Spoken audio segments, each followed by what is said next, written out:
Hello students, आज हम कक्षा 12वीं के जीव विज्ञान विषय के प्रथम अध्याय जीवों में प्रजनन का अध्ययन करेंगे। इसमें हम प्रजनन की परिभाषा, जीवन अवधि तथा प्रजनन के प्रकारों को समझेंगे।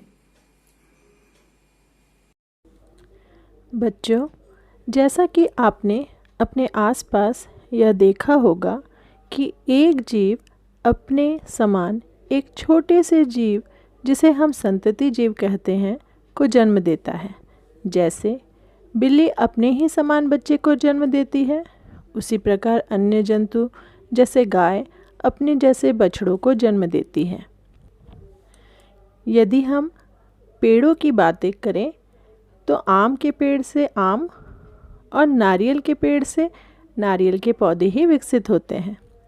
कहने का तात्पर्य यह है कि सजीवों का एक अति महत्वपूर्ण लक्षण प्रजनन है।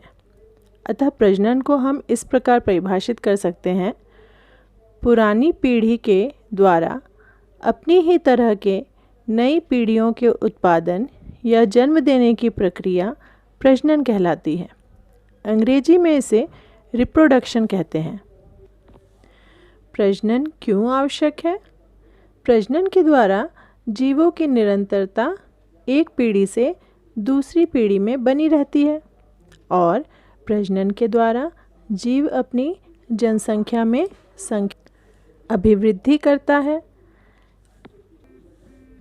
यानी अपनी संख्या को बढ़ाते हैं। यदि ऐसा नहीं होगा तो क्या होगा? जीव विलुप्त हो जाएंगे। क्या प्रत्येक जीव का जीवन काल यानी जन्म से लेकर प्राकृतिक मृत्यु तक का समय समान होता है? नहीं ना।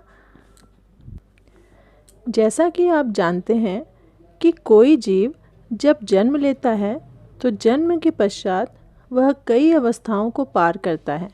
जैसे यदि हम मनुष्य की बात करें तो मनुष्य के जीवन में 6 अवस्थाएं होती हैं: शैशवावस्था, बाल्यावस्था, किशोरावस्था, युवावस्था, वयस्क, वृद्धावस्था। इन सभी अवस्थाओं को पार कर मनुष्य की मृत्यु हो जाती है। यहाँ हम दुर्घटनावश होने वाली मृत्यु, जिसे अप्राकृतिक मृत्यु कहते हैं, की बात नहीं कर रहे हैं। वैसे ही पौधों में भी कई अवस्थाएं आती हैं। पौधों की वृद्धावस्था को जीर्णावस्था कहते हैं। इस प्रकार हम देखते हैं कि प्रत्येक जीव केवल एक निश्चित काल तक ही जीवित रहता है। इसी जीवन काल को जीवन अवधि कहते हैं। आइए हम इसकी परिभाषा देखते हैं। किसी जीव के जन्म से लेकर प्राकृतिक मृत्यु को प्राप्त करने तक का समय काल जीवन अवधि कहलाता है। क्या आप बता सकते हैं सबसे कम अवधि वाला जीव, जिसका जीवन काल सबसे कम अवधि का होता है, वह कौन होता है? जी हाँ, मे फ्लाई, जिसका जीवन काल केवल एक दिन का यानी 24 घंटे का होता है। इसी एक दिन में अंडे के फूटने से उसका जन्म होता है, फिर लार्वा का विकास होता है, फिर लार्वा से प्यूपा बनता है और प्यूपा में कायांतरण के पश्चात वयस्क जीव यानी मे फ्लाई विकसित होता है। इसी 24 घंटे में प्रजनन द्वारा मे फ्लाई कई अंडों का निर्माण कर मृत्यु को प्राप्त करता है, यानी कि इस कीट का जीवन काल केवल एक दिन यानी 24 घंटे का ही होता है। उसी प्रकार सबसे लंबी अवधि तक जीवित रहने वाला जीव कछुआ है, जिसका जीवन काल 300 से 400 वर्ष तक का होता है। मनुष्य का जीवन काल लगभग 100 वर्षों का होता है। पक्षियों की यदि बात करें तो कौवा का जीवन काल सिर्फ 15 वर्ष का होता है, तो तोता 140 वर्ष तक जीवित रहता है। इससे स्पष्ट है कि प्राणियों का जीवन काल उनके आकार तथा जटिलता पर निर्भर नहीं करता, जबकि यह उसका एक विशिष्ट गुण होता है।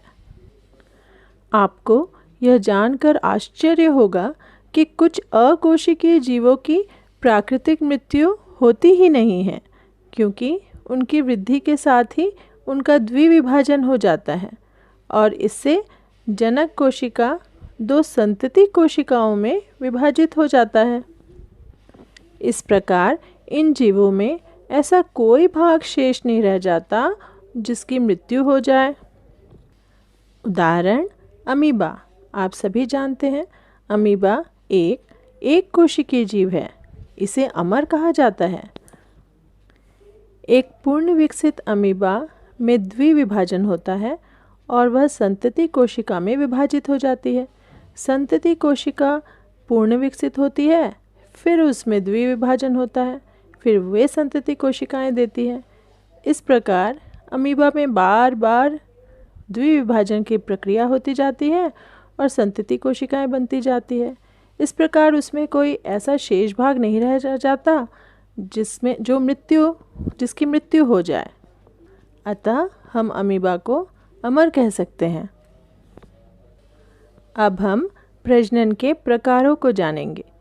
मुख्यतः जीवों में प्रजनन 2 प्रकार से होते हैं, अलैंगिक प्रजनन तथा लैंगिक प्रजनन। आइए हम इस दोनों के बीच अंतर को समझते हैं। पहला अंतर, अलैंगिक प्रजनन एक जनकीय ही होता है। एक जनकीय को अंग्रेजी में यूनिपेरेंटल कहते हैं, यानी कि इसमें सिर्फ एक जनक की ही भागीदारी होती है, जबकि लैंगिक प्रजनन प्रायः द्विजनकीय होता है, यानी बाइपेरेंटल होता है। इसमें एक जनक मादा तथा दूसरा जनक नर होता है। दूसरा अंतर है, अलैंगिक जनन में युग्मकों का निर्माण नहीं होता। युग्मकों को गैमेट्स कहते हैं अंग्रेजी में, जबकि लैंगिक जनन में युग्मकों का निर्माण होता है। मादा जीव मादा युग्मक का निर्माण करते हैं और नर जीव नर युग्मक का निर्माण करते हैं।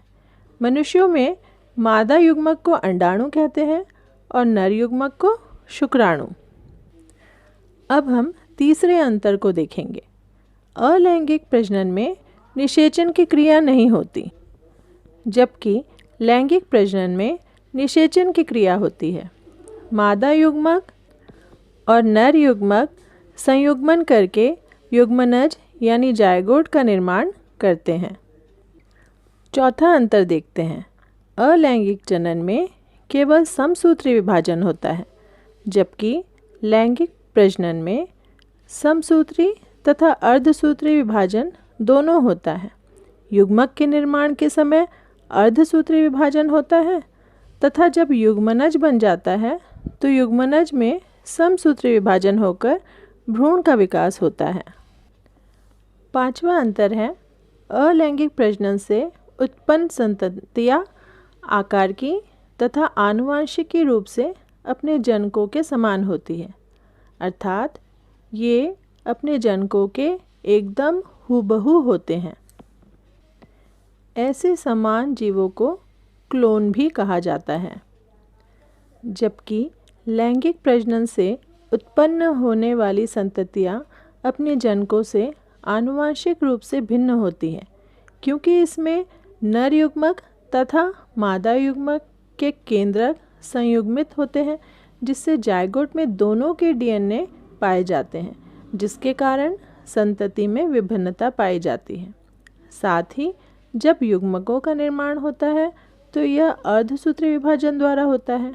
इस दौरान जीन विनिमय होने के कारण रिकॉम्बिनेशन की प्रक्रिया होती है, जिससे संततियों में विभिन्नता देखने को मिलती है। छठवां अंतर यह है कि अलैंगिक प्रजनन से विकास के लिए यह प्रजनन महत्वपूर्ण नहीं होता, क्योंकि जो संततियाँ होती हैं वह पूरी तरीके से जनक के जैसे होती है, उनमें कोई परिवर्तन नहीं होता, अतः यह विकास के लिए महत्वपूर्ण नहीं होती। जबकि लैंगिक प्रजनन विकास के लिए अत्यंत महत्वपूर्ण होती है, क्योंकि इससे संतति पीढ़ी में विभिन्नता उत्पन्न होती है। आइए इनके उदाहरण देखते हैं।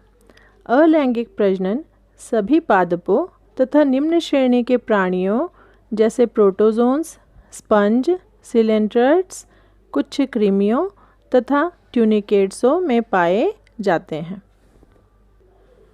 जीव जो लैंगिक जनन करते हैं उनमें सभी तरह के सरीसृप, पक्षी, उभयचर, स्तनधारी आदि आते हैं।